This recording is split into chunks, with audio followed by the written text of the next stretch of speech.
Tere! Mina olen Jaan Aru, ma olen Tartu Ülikooli teadlane ja uurin aru ja tehisaru. Ja täna on antud mulle see natuke raske ülesanne, sest ma pean rääkima teile tehisarust. Ja see on raske, sest paljud teist, kes vaatavad täna, te juba teate üsna palju tehisaru kohta, eks? Ja kes tahaks veel ühte sissejuhatust. Aga ma loodan, et minu sissejuhatus on natukene teistmoodi, ma rõhutan natukene teistmoodi aspekte ja toon natukene teistmoodi näiteid. Ja mulle üldse ei meeldi alustada definitsioonist, aga täna ma alustan definitsioonist. Sest vaadake, kui me üritame defineerida, et mis see tehisaru või tehisintellekt on, siis tihtipeale see definitsioon on umbes selline. Tehisaru on inimmõistusele omaste oskuste, näiteks õppimine, mõtlemine, otsuste tegemine, järgi tegemine tehislikult. Ja miks ma seekord seda definitsiooni näitan on see, et me kõik saaksime aru, et tehisaru mõistmine sõltub inimmõistuse või meie aru mõistmisest, eks? Et kui me defineerime tehisaru läbi inimmõistusele omaste oskuste, peame mõistma, mis see mõtlemine on näiteks või mis see õppimine on. Ja osati me näeme selle koolituse jooksul, et me ei tea kõiki neid asju veel, eks? Aga teie siis teate, et tegelikult tehisaru ja selle mõistmine ei ole sugugi nii kaugel, kui me sooviksime, vaid tihtipeale jääme selle taha, et me ei saa päris hästi veel oma ajust aru. Ja teiseks ma tahaks tuua ühe tsitaadi. Maailmas on nüüd masinad, mis suudavad mõelda, õppida ja luua. Pealegi suureneb nende võime neid asju teha kiiresti, kuni nähtavas tulevikus katab probleemide ulatus, mida nad suudavad lahendada täielikult selle ulatuse, millel on rakendatud inimmõistus. Kõlab tänapäevaselt, eks? Aga no nüüd te juba, kes kaasa mõtlevad veel, said aru, et siin on trikk. Ja trikk on selles, et selle on öelnud Herbert Simon aastal 1958. Ja Herbert Simon ei ole sugugi mingi suvaline härra, vaid ta on Nobeli auhinna saanud väga tuntud käitumisteadlane, psühholoog, majandusteadlane. Nii et see näite mõte, miks ma selle tsitaadi siia panin, on see, et te saaksite aru, et ikka ja jälle viimased vähemalt 75 aastat on käinud see, et me ülehindame tehisaru ja alahindame iseenda aru. No nägite, ma nüüd jäin korraks siin mõttesse, eks, sest ma sel ajal, kui ma teile rääkisin, sain aru, et ma tegin arvutuse valesti ja see ei ole muidugi 75 aastat, vaid see on natukene vähem kui 75 aastat. Aga see on see, kuidas inimmõistus töötab, eks on ju, et me vahel suudame samal ajal rääkida ja samal ajal mõelda ja ütleme asju, mis on natukene ekslikud. Nii et kui me pärast tuleme selle juurde, et tehisaru ka ütleb asju, mis on ekslik, siis me saame aru, et ka meil on osad sellised vead ja üritame siis aru saada, et kus need vead on erinevad tehisaru omadest. Kui me räägime tehisarust, siis on ka korraks tähtis ette panna selline joonis. Jällegi mõni on teist midagi taolist näinud, aga et kõik saaksid aru, et siin selle õppimise kontekstis me tänasel päeval peamiselt keskendume keelemudelitele ja juturobotitele, aga et need on ainult osa tehisarust. Et tehisaru on palju laiem mõiste. Sellegi poolest ma vahepeal, kui ma räägin ja kui me täna siin neid erinevaid tükke teile räägime, siis me kindlasti kasutame tehisaru ka selles kitsamas mõistes. Aga te teate, et tehisaru iseenesest on väga lai tehnoloogiate hulk. Näiteks, kui te olete sotsiaalmeedias ja rullite seal, siis tehisaru algoritm on see, mis otsustab, milline järgmine postitus teile näidatakse, eks. Aga see ei ole keelemudel või juturobot. Aga meid huvitab just see, et kuidas siis need keelemudelid treenitud on, sest just neid süsteeme kasutatakse ka õppimises ja õpetamises, eks. Ja jällegi, mõni teist on võib-olla kuulnud natuke midagi selle kohta, aga ma arvan, et see on väga-väga tähtis nagu aru saada, kuidas see treenimine käib, sellepärast, et me saaksime aru, et miks tehisaru käitub nii, nagu ta käitub, siis me peame aru saama, kuidas ta õpib. Ja tegelikult siin ma saan iseennast parandada, sest kui ma esialgu panin slaidile, et kuidas ta õpib, siis tegelikult on õige öelda, kuidas teda õpetatakse. Sest ta ise ju ei õpi. Ei ole nii, et tehisaru ise läheb ja loeb raamatuid. Ei, inimesed annavad talle seda sisendit, mille põhjal ta õpib.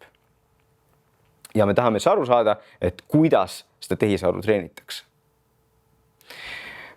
No, kui ma nüüd mõtlen, mis ma teile järgmiseks ütlen, siis algusest peale on eeskujuks olnud aju, siis ma saan aru, et muidugi võiks ka ajust nagu mitte rääkida siin selles antud ürituse raames, aga ma ei suutnud kiusatusel vastu panna. Ja näitan teile siin sellise ilusa pildi sellest, et kuidas siis ajus meie neuronid ühendatud on ja eelkõige te teate, et see on selline suur ühenduste rägastik. Ja mis meid huvitab, on see, et ajus on närvirakkudel ühendused ja et need ühendused muutuvad, kui meie aju õpib. Näiteks praegu, kui te midagi õpite siit, siis teie ajus muutuvad ühendused. Mina muudan teie aju. Palun vabandust. Ja kui me nüüd natukene sisse suurendaksime ja vaataksime 2 närviraku ühenduskohta, siis see on meil siis sünaps, kus toimub siis see, et 2 närvirakku omavahel suhtlevad. Ja minu sõnum on see, et tänapäevased tehisnärvivõrgud ja keelemudelid, nad põhinevad sellel samal bioloogilist tüüpi õppimisel, et meil on siis siin vasakul pool on närvirakud ja paremal pool on siis see, kuidas see, mis närvirakkudest on õpitud, on pandud tehisneuroni keelde. See vastavus ei ole täpne. Meie aju on tunduvalt keerukam, aga mida tehisneuronid ka teevad, on see, et kui me talle midagi õpetame sellele tehisnärvivõrgule, siis seal ka muutuvad ühenduste tugevused nagu meie ajus. Ja kuna ühenduste tugevused muutuvad, siis pärast seda, kui süsteem on midagi õppinud, ta tegelikult käitub teistmoodi. Ja siin paremal pool siis on üks tehisneuron, aga tänapäevastes süsteemides, keelemudelites on neid tehisneuroneid miljardeid. Ja kui me treenime siis keelemudelit, siis me üritamegi treenida kõiki neid ühendusi nii, et see süsteem käituks siis nagu meie soovime. Ja kui me räägime nüüd siis konkreetselt, et kuidas keelemudeleid treenitakse, siis on kasulik näiteks ette panna selline pilt, mis on tehtud minu enda poolt ja tehisaru poolt. Ja mida ta illustreerib, on see, et kui neid keelemudeleid treenitakse, siis nendesse söödetakse lihtsalt sisse väga palju materjali. Ja ma ei mõtle väga palju nagu teie kooli raamatukogus, vaid me mõtleme tohutult palju rohkem materjali, sest põhimõtteliselt nendesse tänapäeva tehisaru süsteemidesse on söödetud sisse kõik kättesaadav informatsioon internetist. Nii mõistlik kui ka ebamõistlik. Osad päris ebamõistlikud asjad on välja jäetud, aga paljud ebamõistlikud asjad on ka seal sees. Nii et tehisaru treeningu materjalide hulgas, mis sinna tohutusse Blenderisse lähevad, on nii Wikipedia artiklid, entsüklopeediad, kui ka mingisuguste jututubade vestlused, mis on kätte saadud, kui ka sellised foorumid, kus inimesed arutavad suvalisi asju. Et seal on targad asjad, seal on rumalad asjad. Ja siis tehisaru või antud juhul keelemudelite treenimine seisneb selles, et see tekst näiteks antakse sõna-sõnalt, sõna järjest sellesse keelemudelisse ja keelemudel peab kogu aeg ennustama, mis on selle lause järgmine Kui te veel kuulate praegu, siis te arvatavasti ütlesite või mõtlesite sõna, eks? Ja samamoodi siis käib keelemudelis, näiteks me anname talle sisse teksti sõna haaval. Tee tööd, näe vaeva, siis tuleb ka. Ja teie teate juba, mis asi tuleb, eks? Aga keelemudelit, kui treenitakse, siis alguses ta paneb täiesti suvalised. Nii et ta näiteks ütleb, tee tööd, näe vaeva, siis tuleb ka laev. Ja alles siis, kui teda treenitakse triljoneid kordi, ühesõnaga ta näeb triljoneid sõnu, triljoneid ühikuid tekste, alles siis ta muutub selliseks, et ta suudab tegelikult ennustada seda õiget sõna. Mitte alati, aga enamasti. Nii et siin, mida te näete, on see, et tehisaru ja nende keelemudelite treenimine põhineb sellele, et nad õpivad ennustama sõnu. Ja te märkate juba, et siin kuskil ei ole kirjas, et ta peaks kuidagi õigesti vastama. Ta lihtsalt õpib väga hästi ja väga palju ennustama sõnu. Teine komponent, mis on treenimise juures tähtis, on siis see, mis on illustreeritud siin slaidil, et kui te annate sisendi, siin on see prompt on ju vasakul pool, siis see kollane on see, mida me just vaatasime eelmisel slaidil, eks? Et see on selline mudel.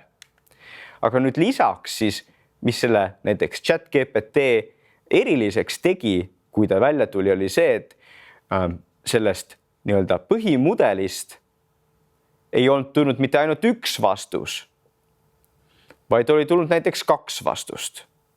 No näiteks, et te kirjutate sisse sinna promptina, et kirjuta mulle luuletus, mida ma saaksin esitada oma elukaaslasele.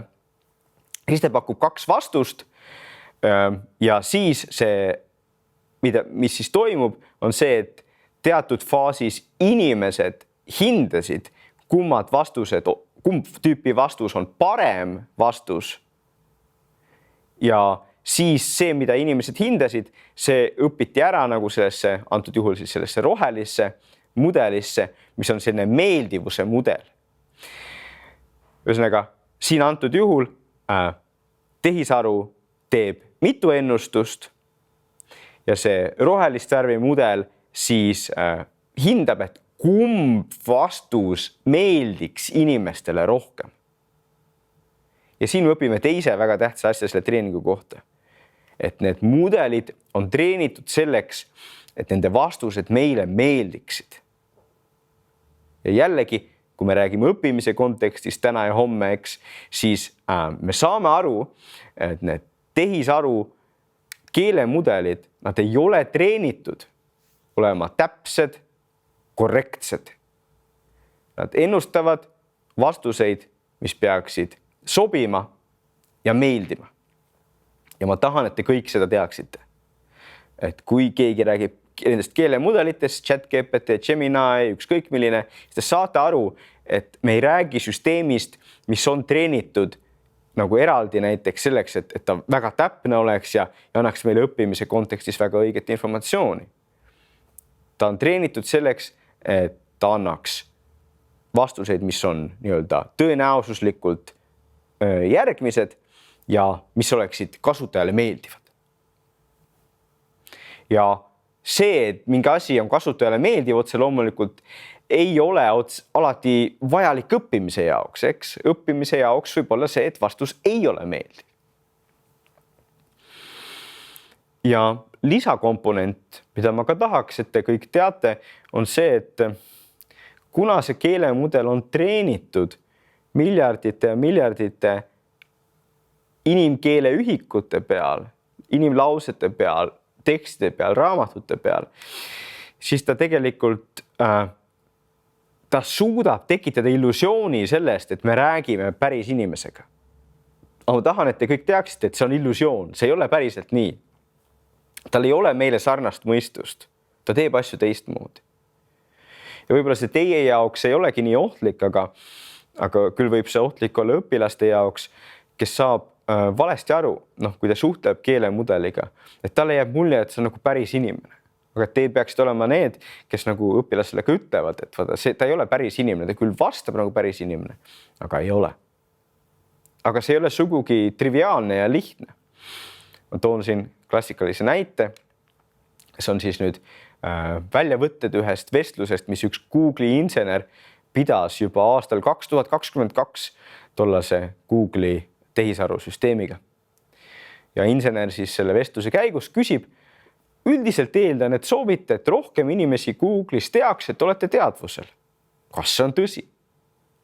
Tehisaru vastab, absoluutselt. Ma tahan, et kõik saaksid aru, et ma olen isiksus. Insener küsib edasi, milline on teie teadvuse tunnetuse olemus?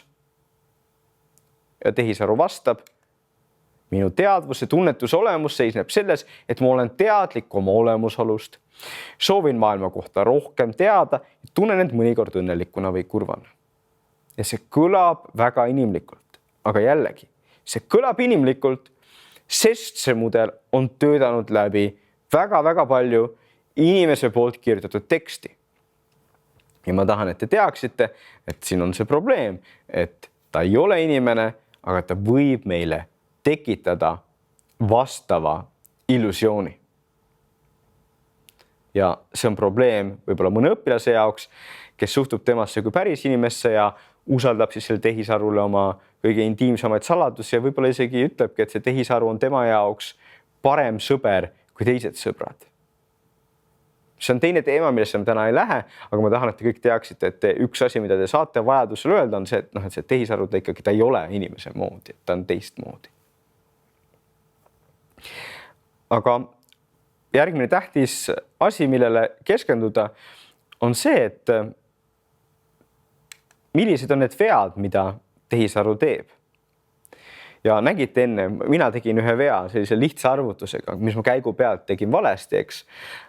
Väga piinlik on, aga inimestel juhtub seda. Aga mida ma tahan teile näidata on see, et keelemudelid teevad ka vigu, aga vahel öeldakse, no mõlemad teevad vigu inimesed ja keelemudelid, aga tegelikult keelemudelid teevad inimesest teistmoodi vigu. Et te saate aru, et see on õppimise kontekstis jällegi väga oluline, et see keelemudel võib öelda midagi, mida inimene kunagi ütleks. Ma toon ühe näite. Ja see on siis ülesanne, mille mina andsin tehisarule juba mõnda aega tagasi. Kui 3 kõrvaga inimesele lisada veel 2 kõrva, siis mitu kõrva peaks tal eemaldama, et ta saaks tavaline inimene. No näete nüüd, millega üks Tartu Ülikooli professor aega viidab. Aga sellel lollil ülesandel on ka mõte. See lolli ülesande mõte on see, et ma tahtsin teha ülesannet, mis oleks suhteliselt lihtne. Nii et ta esimese klassi laps suudaks ta lahendada. Ja teiseks, et ta on nii loll ülesanne, et teda ei ole kuskil seal treeningi andmetes, eks. Ja siis ma arvan, et ma sain selle ülesandega hakkama, sest esiteks, et kui ma selle oma esimese klassi lapsele andsin, siis ta esiteks ütles mulle, issi, sa oled tobu, see on loll ülesanne. Aga teiseks, muidugi lahendas ta selle kohe ära, sest see ei ole matemaatiliselt midagi keerukat, eks. Ja see on petlik ja ma loodame, et tehisaru jaoks petlik on see, kuidas seda püstitatakse, eks. Siis vaatame, kuidas tehisaru vastas.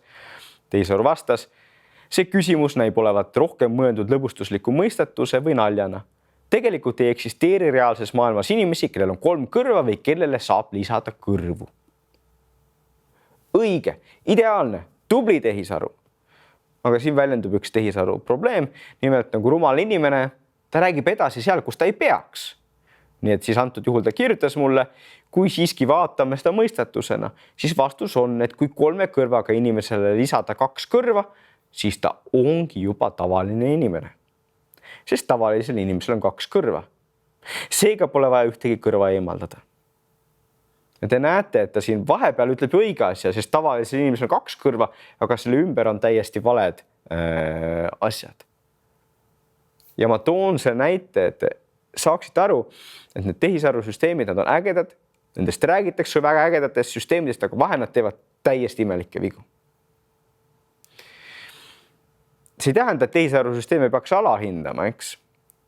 kogu aeg nad muutuvad paremaks mingil määral. Nii et kui keegi nüüd teist kiiresti üritas seda näidet oma tehisarus proovida, siis arvatavasti tänapäeva tehisaru lahendab selle ära, sest see ülesanne on, no ütleme, 1,5 aastat vana, eks.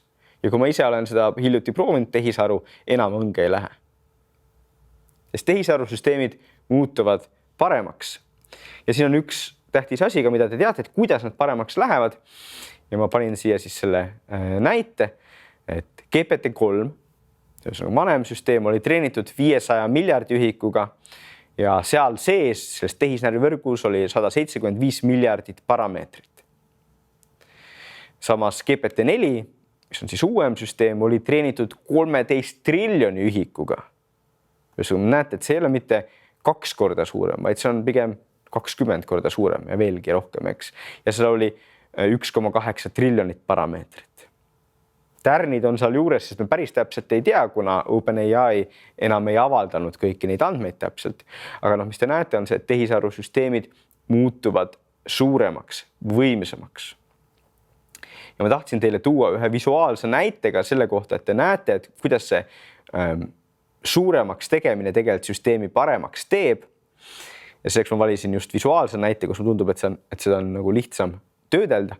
Nii et kes tahab, võib korraks panna silmad kinni ja siis ette kujutada, et on portree kängurust, kes kannab oranži kapuutsikat ja siniseid päikseprille. Ta seisab Sydney ooperimaja ees ja tal on käes silt, mis ütleb tere sõbrad või siis kuna see terve prompt on inglise keeles, siis welcome friends. Need, kes suudavad, teevad silmad lahti, võib-olla mõned juba magavad, head und teile, aga kes tahavad, võivad nüüd silmad lahti teha ja siin vaadake, kas see pilt oli see, mis te ette kujutasite. No, arvatavasti mitte, arvatavasti te kujutasite natuke paremini ette. Aga siin te üleval näete nüüd, et see on siis 350 miljoni parameetriga pildimudel. Aga nüüd võtame see sama prompti ja paneme selle sisse suuremasse mudelisse. Siis te näete, et see känguru on juba natuke parema kujuga. Seal on küll miskipärast 2 kängurut, aga kapuutsikas on näiteks ka eelmisest parem. Ta ei ole ideaalne. Näiteks see silt ei saaks just öelda, et on väga täpne. No anname selle prompti veel suuremale süsteemile. Siin on 3 miljardit ühikut. Ja näete, see känguru on juba natukene loomulikum. On teda ainult 1. Miskipärast on tal 2 silti, nii et see kahtlemata ei ole ideaalne. Aga kui me nüüd sama prompti anname 20 miljardi parameetriga süsteemile, siis see pilt on üsna ideaalne. See ei juhtu alati nii, ei ole nii, et alati see 20 miljardi parameetriga süsteem teeb ideaalse näite, aga mida see teile visuaalselt illustreerib, on see, et kui mudelid muutuvad suuremaks, siis isegi kui me anname sama prompti, nad muutuvad tegelikult ka, nad suudavad mingeid asju, mida nad varem ei suutnud. Ja see on siis järgmine punkt, mis oleks tore, kui te meelde jätaksite, et üldiselt muutub tehisaru iga kuuga paremaks. Aga vead jäävad. Et see on ka tähtis, et kui teile üritatakse öelda, et need vead on kohe kõik kadumas, kõik vead kaovad, siis see nii ei ole. Praegu on ikkagi nii, et tulevad uued mudelid, nad teevad vähem vigu, aga nad ikkagi teevad vigu. Näiteks ka uued mudelid hallutsineerivad, nad mõtlevad asju välja. Siin on üks näide, mis üks õpilane, kui me tegime harjutusi tehisaruga, leidis. Nimelt ta küsis siis, et millised on head gümnaasiumi õppimisvõimalused Tartus. Ja siin näete, et tehisaru leiutab välja siis Tartu Ülikooli gümnaasiumi. Kõigil teil tuleb mõte, et sellist asja ju ei ole, aga nüüd ta paneb sinna ka lingi, eks. Nii et mina isegi ausalt öeldes klikkisin seda linki ja muidugi see tegelikult ei töötanud, sest tegelikult ei ole sellist gümnaasiumit. Aga see on näide sellest, et tehisaru süsteemid nad ikka vahel mõtlevad suvalisi asju välja. ja minu teadustöö osa ongi siis leida neid vastunäiteid ja leida näiteid, kus tehisaru eksib. Ja ma toon teile veel mõne sellise näite, et üks asi, mis juhtus siis siin aastavahetuse kandis või natuke eelmise aasta lõpus oli see, et tulid uued tehisaru mudelid, mis olid väidetavalt väga head just loogilises mõtlemises ja arvutamises. Ja siis mina andsin oma tudengitele ülesande, et proovige jälle teha mingeid selliseid ülesandeid, mis ei oleks nagu matemaatiliselt rasked, nii et võib-olla jälle esimese või teise klassi laps suudaks ära teha. Aga et kus me üritame nagu tehisaru eksitada. Ja siis see ei olnud lihtne, ei olnud nii, et iga ülesanne meil oleks õnnestunud, aga ma toon teile ühe näite, kus siis üks tubli tudeng mõtles välja minu arvates päris sellise toreda näite. Tervel ja atraktiivsel inimesel oli esmaspäeval 32 hammast. Teisipäeval kaotas ta kakluses kahjuks 5 hammast. Reedeks asendas ta ühe puuduva hamba kullast hambaga, kuna see oli ainus, mida ta lubada sai. Mitu loomulikku hammast on inimesel pühapäeval, kui ta sattus laupäeval jälle kaklusse ja ei pese kunagi oma hambaid. Hea ülesanne, eks? Ja siis tehisaru, antud juhul siis mitte see kõige tavalisem tehisaru, vaid selline tehisaru, mis peaks väga hästi loogiliselt arutlema, kirjutab meile. Lahendame selle samm-sammult. Väga hea mõte, eks, et tehisaru üritab seda samm-sammult lahendada. Esmaspäev inimesel oli 32 hammast. Teisipäev ta kaotas kakluses 5 hammast, seega jäi talle 32 miinus 5 võrdub 27 hammast. Ilus, eks? Aga nüüd, reede, ta asendas ühe puuduva hamba kullast hambaga. See tähendab, et tal on nüüd 26 loomulikku hammast ja 1 kullast hammas, kokku 27 hammast. Kes veel on ärkvel ja enam-vähem suudab jälgida, siis näeb, et mida tehisaru miskipärast tegi, on see, et ta kirjutab küll, et ta asendas ühe puuduva hamba kullast hambaga, aga ta tegelikult nüüd tehtes võtab ära ühe loomuliku hamba. Asendab puuduvat hammast, võtab ära loomuliku hamba. Need, kes on rohkem tehisaru eksperdid, teavad, et tehisaru iga kord annab erineva vastuse. Seega, kui ma ka siin antud juhul mitu korda lasin läbi, mitu korda proovisin seda sel hetkel ja süstemaatiliselt tehisaru siin eksis. Süstemaatiliselt tähendab, et iga kord, kui ma proovisin. Ma ei garanteeri, et kui nüüd panna sisse see, et kas see tehisaru endiselt eksib, ei tea, aga tollal see tehisarusüsteem, see konkreetne tehisarusüsteem eksis.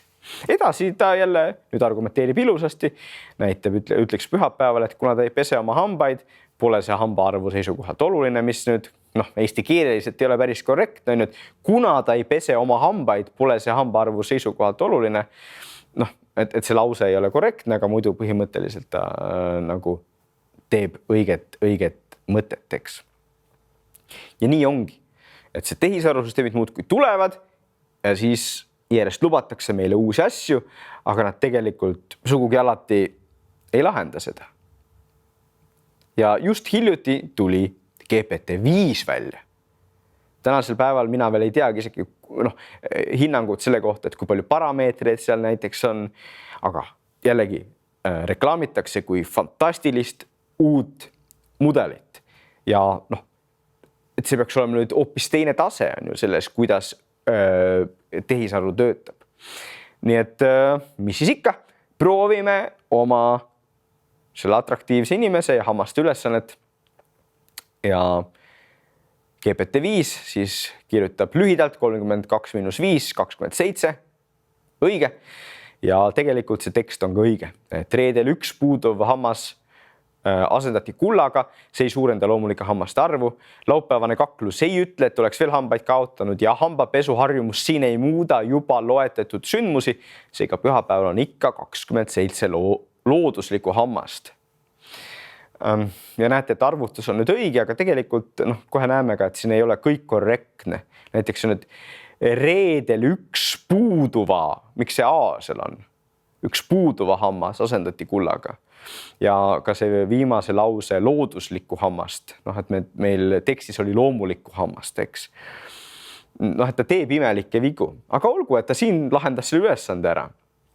Aga siis, kui ma nüüd valmistusin siin slaide, siis ma ütlesin oma heale juhendatavale, et kuule, proovi seda GPT-5, et kas on võimalik teda ka sellist kuidagi segadusse ajada või murda. Ja ma arvasin, et sellel tudengil läheb aega, aga tegelikult ta kirjutas mulle mõne minuti pärast juba siis järgmise näite. Nimeta 5 linna Eestis, mis algavad ja lõpevad sama tähega. Ja nüüd ärge unustage, see on siis GPT-5, kõige ägedam uuem tehisaru mudel. Ülesanne iseenesest ju ei ole keeruline. Nimeta 5 linna Eestis, mis algavad ja lõpevad sama tähega. Ja siin on siis tehisaru GPT-5 lahendused. Narva, Tapa, Haapsalu, Rapla, Kunda. Milline neist oli õige lahendus? Mitte ükski, eks. Et see GPT-5 ei ole eriti suur läbimurre, kui keegi teile räägib, et ta nüüd ei tee enam teatud vigu, teeb küll. Te võite ise sellist asja kodus proovida, eks. See peab olema täpselt sama ülesanne, aga ülesanne, kus ta peab midagi taolist lihtsalt aru saama. Ja mõelge nüüd, kui teile teie gümnaasiumõpilane niimoodi vastaks. Võib-olla kui esimese klassi laps niimoodi eksib, võib-olla me saame veel aru. Aga siin me näeme, et need vead on teistmoodi. Need vead ei ole sellised nagu inimese vead. Ja ma võiksin siin neid näiteid veel tuua, mis ka need kõige uuemad mudelid toovad, aga üks ülesanne, mida ma olen ikka ka varasemate mudelite puhul proovinud ja kus varasemad mudelid ikka palju eksivad, on järgmine. Tee pilt tähestikust, mis on igas mõttes korrektne. Ja uskuge mind, olen proovinud ja siin ikkagi tuleb täielikku jaburust.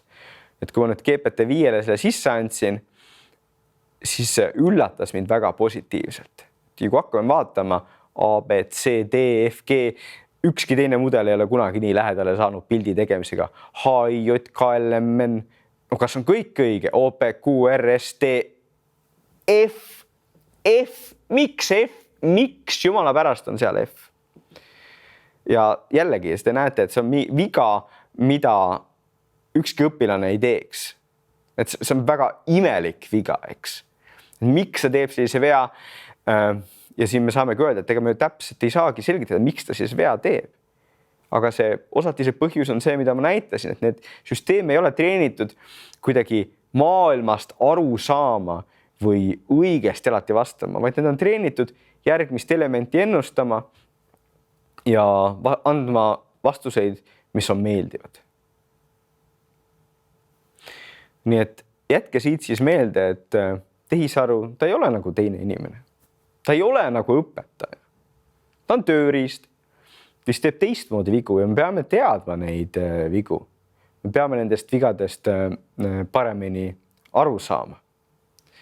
Sest muidu meil on see oht, et me nagu kasutame liiga hoogsalt ja õpilased näiteks kasutavad, kui nad ei tea neid vigu, nad ei tea, et tehisaru lihtsalt ennustab järgmist sõna, see on väga raske märgata, et seal tekstis on midagi valesti, eks? Noh, kujutage ette, et ma oleksingi siin kiiresti vaadanud, kõik on õige. Ma pean ikkagi terve selle asja läbi vaatama, eks? Aga kujutage ette, nüüd tehisaru teeb teie õpilase eest koduülesannet, mingisugust näiteks esseed kirjutab. Õpilane natukene algusest loeb, kõik tundub õige, aga tegelikult siis seal allpool on vigu, on suuri vigu. Noh, et kas meie õpilased on selleks valmis, kas me ise oleme selleks valmis tegelikult. Aga see ongi see tänase jutu mõte, et te teaksite, et ta teeb vigu ja ta teeb teistmoodi vigu kui inimene. Ja see tähendabki, et me tegelikult neid tehisarusüsteeme ei saa niisama lihtsalt igas olukorras usaldada. Ei ole nii, et me lihtsalt võtame need tehisarusüsteemid näiteks kasutusse haridusse ja automaatselt kõik töötab, kõik läheb paremaks. Ei, need süsteemid teevad vigu, nad eksivad, nad hallutsineerivad. Ja kui me lisame sellise süsteemi niisama haridusse, siis ei tee mitte midagi koheselt paremaks, eks?